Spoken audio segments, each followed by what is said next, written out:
Jamie, thank you. Here's what you need to know this morning. Many big names have gone on record saying their alarm clocks are set for 4 a.m. Now, everybody from Apple CEO Tim Cook to former First Lady Michelle Obama. But is this really something to brag about? Researchers aren't so sure. They have studied dozens of healthy adults who only got about 4 to 6 hours of sleep and found they generally did worse on cognitive tasks. Researchers also say many people simply are not wired to wake up at 4 a.m.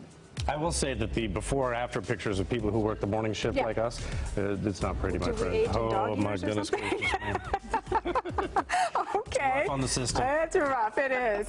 A skill previously considered basic in life, how to read a map to get from point A to point B, is pretty much non-existent among one demographic group, millennials. A new study questioned 1,000 of them, and only 18% said they felt confident in reading a traditional paper map.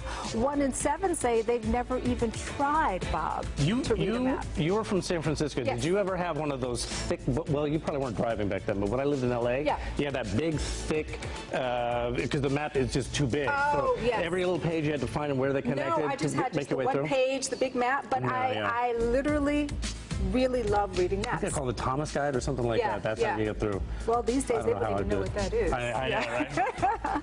All right, listen to this. One dating app wants to help you meet your crush in person, Bumble. They are creating what's called a Bumble Brew. So it's a bar in New York that'll serve coffee during the day and wine and small plates at night, but you can do more than drink. Bumble Brew plans to offer different date night activities like chef demonstrations. Officials say they'll launch additional bars in more cities if this concept works out. I always like the idea of kind of meeting a potential date. I'm not dating, I'm married, but meeting a potential date organically. Organically? Meaning it just happens. It just happens. You don't just go someplace. No. What about you? What do you think? It's been so long since I've dated. It did happen organically, though. See there? Meeting my wife. Yes. But that was, a different time. Nobody ever set you up for anything? Blind date? No, I've never been set up on a blind date. Really? No. Okay.